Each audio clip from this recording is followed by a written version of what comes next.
Eh bien, bonjour, bonsoir, bon, ce que vous voulez. Pour moi, c'est le soir. Donc, on est le 16 juin, 22h55. Et je fais la suite de la vidéo, Parlons-nous dans les bois 4. Donc, ça va être la 4.5. Oui, aujourd'hui, je me décide de tricher. Donc, ça fait un bail, mais vraiment un bail que j'ai pas réouvert cette vidéo. Je ne sais plus du tout ce que j'ai dit dedans. Je me rappelle que j'avais des choses à préciser, donc je pense que cette vidéo sera beaucoup plus courte que l'autre, hein, mais j'avais juste quelques choses à préciser dessus. J'avais noté deux lignes dessus, et donc du coup je vais partir en total impro sur ce sujet que j'avais déjà abordé. Je sais même plus ce que j'avais dit, hein, honnêtement. Mais du coup, je vous invite à la réécouter si vous voulez savoir vous, hein, comme ça peut-être que vous ferez le lien, mais moi pour l'instant je ne le fais pas. Bref, donc le problème que j'avais soulevé, c'était l'élitisme du malheur. Donc, j'ai remarqué dans notre société actuelle, enfin surtout chez les jeunes, hein, et encore ouais, chez les vieux aussi finalement, c'est un peu chez tout le monde, hein, qu'il y a un espèce d'élitisme du malheur, c'est-à-dire que être malheureux, c'est une appartenance à l'élite. Quand on est malheureux, quand on va pas bien, en quelque sorte, c'est quelque chose de bien. Regardez autour de vous les gens qui vont mal, les gens qui vont vraiment mal, physiquement ou mentalement. Par exemple, ils ont perdu toute leur famille dans un crash et en même temps ils ont chopé le cancer. Et les gens qui vont mal, on sait pas vraiment pourquoi, qui se disent en dépression alors qu'ils sont jamais allés voir un psy de leur vie. Et vous remarquerez que ces gens-là ont souvent une espèce de comment on dit déjà, de complexe de supériorité. C'est comme appartenir à, oui, comme je vous dis, comme appartenir à une élite. Je sais pas d'où ça vient cette chose-là. Moi, ce que je soupçonne, c'est que ça vienne de la culture, dans le sens où souvent les artistes et tout ça sont des gens qui sont assimilés à des gens torturés. Les gens qui réfléchissent un peu, qui se disent eux-mêmes surdoués, alors que bon, je vais pas rager contre ce mot aujourd'hui, mais sachez que j'ai vraiment une dent contre ce mot. Mais les surdoués qui veulent en quelque sorte appartenir à leur caste, aux gens qui réfléchissent et tout ça, sont obligés de se compliquer leur propre tâche, donc se compliquer la vie, alors que souvent les choses les plus simples sont les meilleures. Mais ces gens-là vont se compliquer volontairement la vie, vont se rendre les choses difficiles, douloureuses, pour avoir la possibilité de montrer au monde que justement, ils sont torturés, ils sont supérieurs en quelque sorte. Et ce que je trouve assez débile dans ce concept-là, c'est que du coup, y a beaucoup de gens qui sont très intelligents, qui finissent attendez, un appel. Donc des gens qui sont très intelligents qui finissent par se complaindre dans un espèce de malheur qu'ils se sont créés eux-mêmes, chose qui est complètement ridicule. Tout ça pour justement se sentir eux-mêmes intelligents. Je sais pas si ça vous est déjà arrivé à vous, mais avoir un problème simple et vouloir le régler difficilement juste pour se dire qu'on l'a réglé difficilement, ça arrive et c'est nul, quoi. C'est gênant. Donc ce que j'avais aussi noté sur mes deux lignes, hein, c'est que être heureux pour justement cette caste d'élitistes, c'était en quelque sorte être débile. Le fameux imbécile heureux, quoi. Quand on est heureux, c'est qu'on est con, c'est qu'on n'a rien compris au monde, parce que oui, effectivement, le monde tourne pas rond, mais ça, il faut être aveugle pour pas le voir. Mais oui, le monde tourne pas rond, mais ça sert à rien de se torturer l'esprit et de se dire oh là là, il y a des petits animaux qui sont en train de se faire tuer. Oh là là, il y a une femme, on lui a dit bonjour alors que c'était un homme en face, un gros sexiste. Oh là là, j'ai acheté du Coca-Cola, je vais soutenir Israël. On s'en bat les couilles. Le fait est, c'est que être heureux, c'est s'occuper de soi, c'est vivre dans son monde à soi. C'est pas forcément s'étendre sur toute la planète, parce que la planète, on ne pourra pas régler les problèmes. À notre échelle, on ne peut pas le faire. Le gros problème d'ailleurs, là je pars un peu sur une parenthèse, mais le gros problème pour moi des mouvements que j'ai précités là à l'instant, c'est que la morale, le précepte de base, c'est si tout le monde fait comme nous, le monde va aller mieux. Le problème, c'est que ces gens-là oublient que personne ne pense comme eux. Chacun a sa pensée. Et je vois très mal des gens qui sont dans le besoin devenir vegan alors qu'ils n'ont pas d'argent. Je vois très mal des Américains boycotter le Coca-Cola. Je vois très mal des hommes qui sont un peu virils, par exemple, devoir se plier devant des féministes complètement folles. juste parce que ils sont hommes, cis, hétéros, blancs, tout ça, enfin vous connaissez. Et donc du coup, voilà, ce que j'ai noté, c'est ça, c'est qu'être heureux dans cette conception-là, c'est être débile. Et en plus de ça, ce que j'ai remarqué, c'est que ça rend le moment gênant. Donc pour la personne qui se revendique intelligente, quoi. Quand quelqu'un est heureux, ça renvoie, c'est ce que j'ai dit justement dans la vidéo d'avant, c'est que ça renvoie à notre propre malheur. Voilà, je m'en rappelle. Ça renvoie à notre propre malheur, et justement, ça devient gênant pour la personne qui se dit intelligente et tout ça. Et c'est comme si être heureux, le but c'était de rendre jaloux, je sais pas, d'une certaine façon. Le mec qui est heureux, il est là, voilà, regardez, moi je suis heureux, pas vous. Vous êtes pas heureux, et le pire dans l'histoire, c'est que le mec le dit pas. Enfin, de toute façon, il le dit pas du tout. Mais le mec le dit pas. Mais regardez, vous êtes malheureux, mais c'est de votre faute. C'est vous qui vous êtes mis dans cette merde-là. C'est pas moi, c'est pas le monde autour. Parce que il faut comprendre quelque chose. À partir du moment où on vit pour soi et on vit dans son monde, dans sa bulle, c'est-à-dire dans son cercle social, dans son pays et tout ça, et qu'on va pas essayer de chercher la merde encore ailleurs, on en a assez comme ça nous-mêmes de la merde, et ben on apprend à être heureux, on apprend à se simplifier les choses et à aimer ce qu'on a. Et c'est vrai que c'est difficile pour justement cette élite qui ne sait pas comment se revendiquer, parce que la plupart du temps ce sont des gens qui sont particulièrement faibles émotivement, qui par exemple, a des gens qui sont vraiment stupides, par exemple, ils n'ont pas la supériorité physique, ils n'ont pas la supériorité morale, vu qu'ils se font bolos comme des collégiens qui ramènent le pomme-pote en 6e devant les 3e. Vous dire que c'est sale, c'est très sale.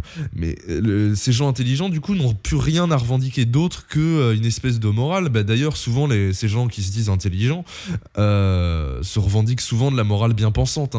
C'est étroitement lié, parce que la morale bien pensante, finalement, c'est une espèce de petite communauté qui a explosé, qui est devenue presque obligatoire. C'est comme le nouveau catholicisme, quoi. Il faut que ça se répande, il faut que tout le monde soit au courant de la bien-pensance. Et justement, ces gens-là qui se disent intelligents ont réussi à se former cette petite communauté, donc de gens qui vont mal, qui vont chercher des problèmes là où il n'y en a pas, pour se revendiquer d'une espèce de norme, mais de normes supérieures, d'élitisme. Les bobos d'ailleurs sont vraiment ça, c'est-à-dire que ce sont des gens qui sont normaux, mais qui se revendiquent supérieurs, donc ça fait des bobos. Donc voilà, ce que j'ai noté, c'est qu'on a une tendance à se torturer volontairement l'esprit pour faire comme les artistes, pour être sûr d'aller mal aussi. Oui, voilà. Il faut être sûr d'aller mal. Si on va bien, c'est que c'est pas normal. On doit pas aller bien. Si on va bien, ça va pas bien. Y a un réflexe, je sais pas d'où ça vient. Moi, j'exploite juste c'est mes pensées. J'ai pas encore fait les études et tout ça. Je vais essayer de me renseigner, et puis si un jour j'ai les informations, je les communiquerai sans aucun problème. Mais là, pour l'instant, voilà. Ce que je remarque, c'est que le cerveau, enfin, je sais pas si c'est le cerveau ou si c'est la personne qui fait ça, mais a le vieux réflexe de, quand quelque chose va bien, essayer de le détruire pour être sûr d'aller mal. Quelque chose va mieux, je vais mieux, tu vas mieux, tout le monde va mieux. Il y a une couille. Quelque chose va pas bien. Je dois détruire ce moment, je dois détruire cet instant parce que je vais bien. C'est pas normal. Si je vais bien, c'est que je suis débile. Ça me met mal à l'aise parce que je suis pas habitué. Et j'appartiens plus à l'élite. Voilà, c'est le raisonnement. Je ne suis plus bien pensant. C'est bête, dit comme ça, mais on s'occupe plus du monde. Quand on est heureux, quand on passe un bon moment, on s'occupe plus des abattoirs, des abattoirs en Bretagne et tout ça, parce qu'on s'en bat les couilles. Donc on n'est plus bien pensant. On s'en bat les couilles des mecs qui vont écarter les jambes un petit peu dans le métro, et que les femmes vont dire oh là là, enfin les féministes, pas les femmes, les féministes vont dire oh là là, c'est bien une tendance machiste, sexiste, patriarcale d'écarter les jambes, blablabla, niquez vos mères. D'ailleurs, j'attends toujours le décret, où je sais pas ce qui va se passer, pour dire que les obèses sont interdits dans le métro aussi, vu que les hommes n'ont pas le droit d'écarter les jambes. Pour avoir fait l'expérience tout à l'heure, j'avais les jambes un peu écartées, mais la largeur que ça faisait, c'était beaucoup plus petit qu'une femme qui était obèse à côté de moi, qui avait les jambes collées. Pourtant, elle, on lui dit rien. Bon, oui, effectivement, elle était noire, donc la condition de la femme est la condition de la femme noire. Bon, bref, j'ai pas le droit de parler. Donc voilà. Voilà, ce que j'avais noté aussi, c'est qu'on obtient souvent des relations, souvent, là pour le coup, c'est vraiment souvent les jeunes ou les gens qui sont un peu désespérés, donc les gens qui font de l'éco-docking là-dedans. Donc je donnerai la définition d'éco-docking, hein. Là, vaguement, l'éco-docking, c'est l'éco, donc refaire le docking, donc l'ancrage, refaire en permanence le même ancrage dans le malheur, en quelque sorte. C'est un mot que j'ai que j'ai inventé, mais bon, il faudrait peut-être que je fasse une définition un jour parce que sinon ça sert à rien. Mais bref, voilà, l'éco-docking des gens qui justement restent dans cette optique-là d'être malheureux pour appartenir à l'élite, qui finalement entretiennent par la suite des relations toxiques basées autour de la flatterie d'ego par l'auto-enfoncement. Alors, qu'est-ce que ça veut dire ? J'en ai aucune idée, j'ai écrit ça il y a 6 mois, je ne sais pas ce que ça veut dire, donc je vais essayer de comprendre ce que je viens de dire. Donc la flatterie d'ego, alors l'auto-enfoncement, oui voilà, l'auto-enfoncement. Donc voilà, ces personnes-là ont souvent, je me compte dedans parce que j'ai quand même été comme ça pendant assez longtemps. L'auto-enfoncement, c'est-à-dire par exemple, je suis moche, je suis nul, je suis une vieille merde, je n'arrive à rien. Et en face, on a la personne qui va dire, mais non, ça va. Non, mais non, t'inquiète. Et là, la personne se sent flattée, mais pas vraiment. Comment dire ? Ça fait rien, en fait. Ça fait un effet négatif, ça ne fait rien. Je sais pas à quoi ça sert. C'est comme si c'était une espèce de carapace qu'on rajoutait pour que le jour où on obtienne un vrai compliment, on soit prêt. Voilà. On ait toutes les cartes en main pour pouvoir dire que c'est faux. C'est complètement ridicule. Du coup, on peut pas accepter le compliment parce qu'on passe son temps à se dire qu'on est une merde et les gens passent leur temps à dire que finalement ça va. Donc, les gens, en quelque sorte, disent que ça va. Donc c'est presque normal d'être une merde. Donc on retourne au problème, je suis une merde, donc j'appartiens à l'élite. C'est assez bizarre, hein. C'est assez bizarre comme façon de penser, mais je trouve que ça se répand quand même pas mal. À partir du moment où on est une merde, à partir du moment où on se revendique d'être une merde, c'est comme si on avait un certain recul. C'est pas du tout ça le recul d'ailleurs, hein. C'est peut-être aussi ça, c'est peut-être aussi de là que ça vient, c'est que ça nous donne l'impression d'un recul qui n'en est pas un du tout. C'est pas du tout du recul, c'est de l'auto-bashing qui ne sert à rien pour se barricader contre les compliments, contre du coup tout ce qui est positif. Donc encore une fois, s'armer contre le positif, toujours être prêt pour être dans le négatif, pour être dans l'autodescente et pour ne jamais sortir la tête de l'eau, parce que finalement se noyer, c'est ça d'être grand, c'est ça d'être bien. Quelqu'un qui se noie, c'est quelqu'un de bien. Voilà. Alors, voilà, et dernier point, dépression et précocité en pleine démocratisation. Volontairement, voilà. La dépression, combien de personnes vous avez entendu je refais ma phrase. Combien vous avez entendu de personnes dire qu'elles étaient dépressives pour une déprime ?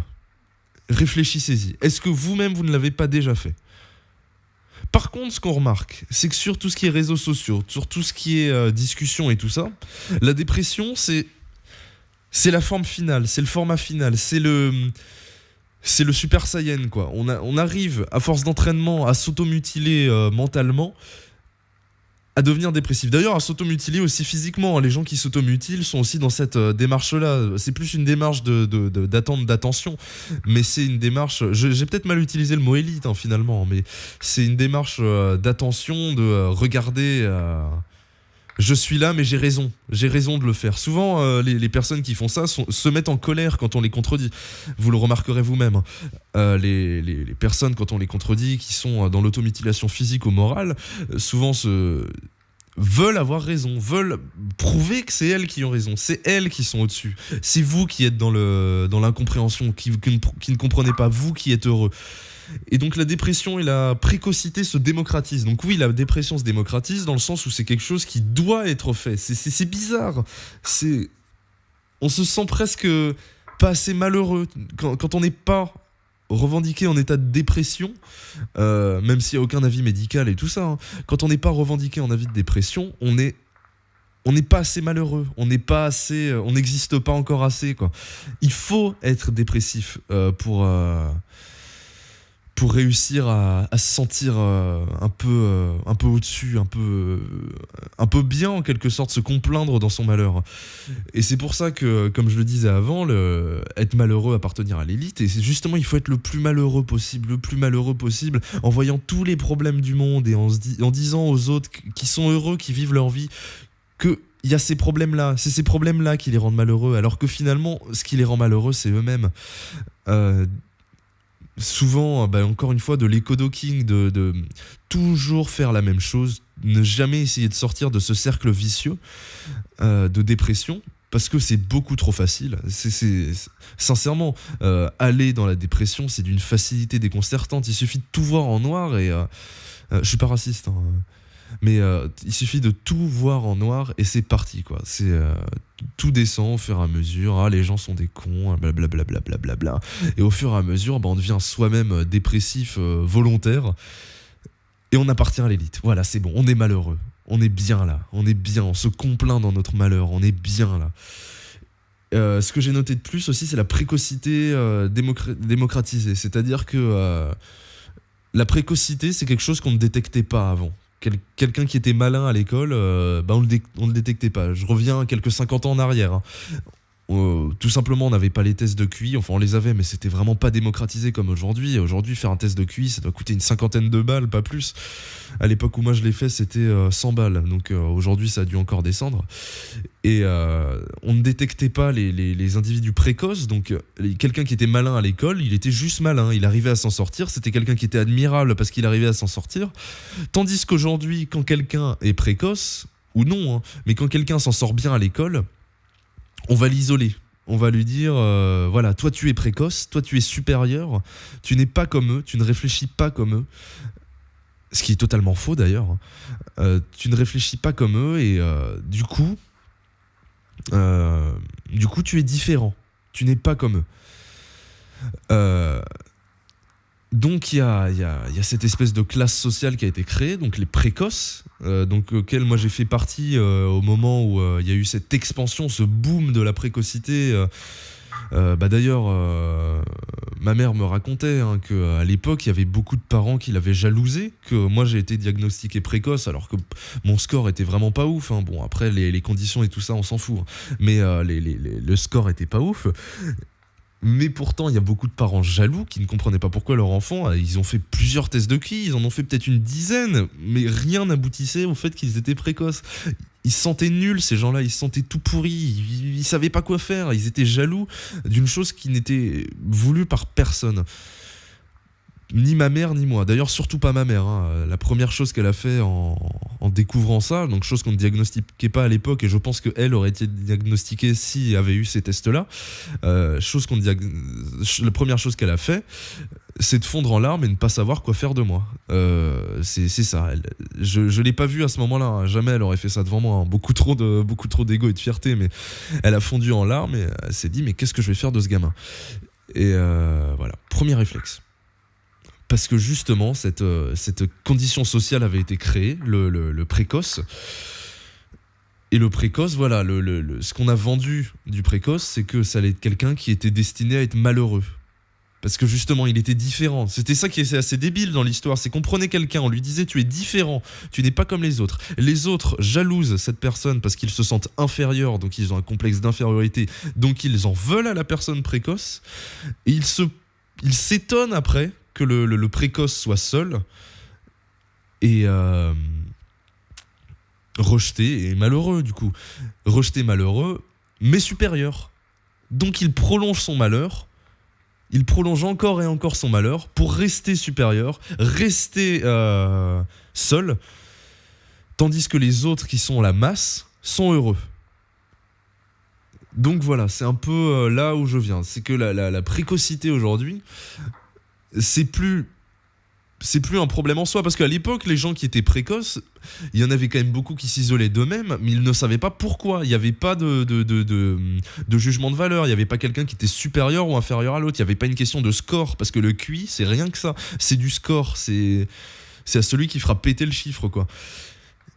Et voilà, la précocité aujourd'hui putain, combien de fois j'ai dit aujourd'hui, hein. Si quelqu'un a que ça à foutre, hein, comptez, hein, mais moi je le ferai pas, hein. Mais la précocité qui aujourd'hui est une condition sociale supérieure. Beaucoup de gens veulent s'identifier à cette...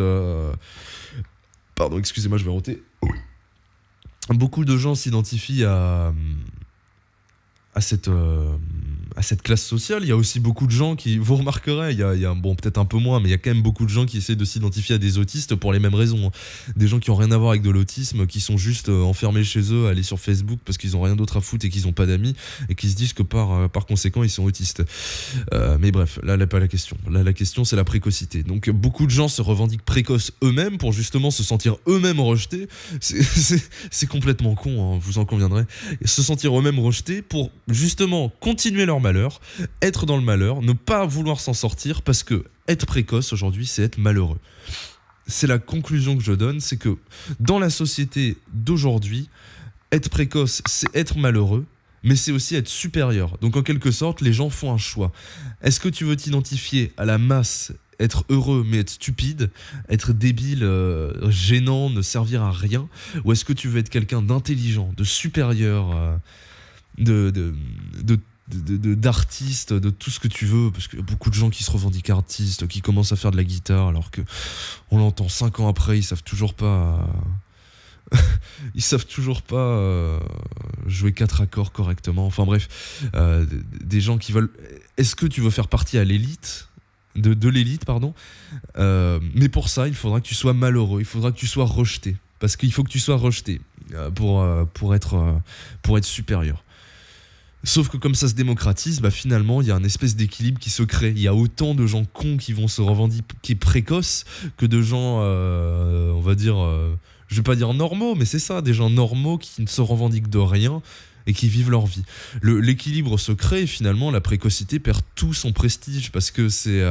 son prestige, hein, oui on en est là, hein, son prestige, parce que c'est démocratisé. Donc c'est un statut d'élite, démocratisé, mais pour pouvoir appartenir à cette élite, il faut être malheureux. C'est ma conclusion. Donc voilà, je conclus, parce que je sais pas combien de fois j'ai dit conclusion, encore une fois, mais je conclus. Donc, pour être supérieur, il faut être malheureux. Je pense que je vais faire comme Ayenke faisait. Donc dans ses vidéos objections, je vous conseille d'ailleurs, hein, les objections d'Ayenke, j'ai beaucoup appris grâce à lui, hein. Je vais pas vous mentir, bah, si je fais cette vidéo là, c'est dans le même thème, hein, c'est exposer sa pensée, ne pas avoir de filtre, faire tout ça plus ou moins en impro, et lui tout ce qu'il faisait à la fin, tout ce qu'il écrivait, c'était juste une phrase qu'il écrivait lui-même ou qui piquait, en citant évidemment, hein, qui piquait à quelqu'un qui l'avait fait, une phrase qui l'inspirait, et justement ça lui servait de trame d'inspiration, et ça m'aurait bien aidé pour cette conclusion. Donc je pense que je vais faire, c'est que je vais couper maintenant. Je vais vous laisser. Donc ça sera pour la prochaine, hein. Ça sera pour la prochaine. Je la mettrai en description si je trouve une phrase de conclusion. Et puis voilà. Donc ce que je dis, voilà, c'est ça. C'est que l'élitisme, aujourd'hui, pour appartenir à l'élite, il faut être malheureux. Il faut s'écodoquer dans le malheur, dans la dépression, tomber toujours plus bas, pour avoir l'impression d'être toujours plus haut. Voilà, je vous laisse. Donc je vous souhaite une bonne soirée ou une bonne journée. Je ne sais pas quand est-ce que vous écoutez ça. Donc du coup, ce Parlons-nous dans les bois, c'est de la triche, je l'avoue. J'ai déjà fait le sujet. Le fond, c'est un fond qui n'est pas dans les bois, parce que je vais pas vous mentir, c'est très compliqué de filmer dans les bois. Moi ce qui m'intéresse c'est la nuit, et la nuit je ne peux pas, parce que tout simplement bah il fait nuit. C'est aussi con que ça, et j'ai pas de caméra qui filme de nuit, ça coûte beaucoup trop cher, j'ai pas les moyens. Et le jour, ce qui m'emmerde un peu, c'est que les coins dans lesquels je vais, c'est qu'il y a des gens. Et moi, à terme, ce que je voudrais faire, c'est trouver, vous savez, les enregistreurs type Zoom, H1, H2, tout ça, et m'enregistrer directement en live, et marcher dans les bois directement. Et moi je voudrais faire ça de nuit ou dans des coins vraiment vraiment paumés, mais à côté de chez moi j'en ai pas, et j'ai pas forcément le temps de m'isoler très loin. Donc là je triche pour cette fois-là, j'essaierai de faire mieux pour la prochaine, parce que c'est vrai que j'ai remarqué qu'on voyait pas grand chose, et que du coup la promenade avait vraiment aucun intérêt. Pour moi la promenade ça avait un espèce de quelconque intérêt à partir du moment où voilà, on a juste envie de regarder un paysage un peu joli, tout ça. On a envie de se détendre, regarder un truc, penser à rien. Bon, en m'écoutant évidemment, mais, mais en pensant à rien d'autre. Et c'est vrai que ça pouvait être sympa, mais là on voit rien, c'est juste une ambiance limite angoissante, donc c'est pas ce que je voulais faire. Donc je vais essayer de trouver une solution. Bon, d'ici là, portez-vous bien, faites attention à vous. Vous connaissez le blabla YouTube habituel, hein, si ça vous plaît, blablabla. Mais moi, ce qui m'intéresse vraiment, c'est que si vous avez des choses à dire, n'hésitez pas à commenter. Moi, ça m'intéresse vraiment, ça, pour le coup, les commentaires. J'aime vraiment discuter avec les gens, avoir des idées, surtout si elles sont contraires aux miennes. Hein, parce que c'est vrai que des fois, j'utilise des mots qui ne sont pas ceux que je voulais utiliser en quelque sorte. Par exemple, le mot élite, je pense que je l'ai mal utilisé. Mais ça décrit quand même à peu près l'idée que j'en ai. Donc voilà, commentez si ça vous intéresse et parlez-en autour de vous. Si justement des personnes étaient susceptibles d'être intéressées, de commenter à la suite de ça. Voilà, je vous souhaite bonne journée, bonne soirée, et puis à plus pour la prochaine. Ciao.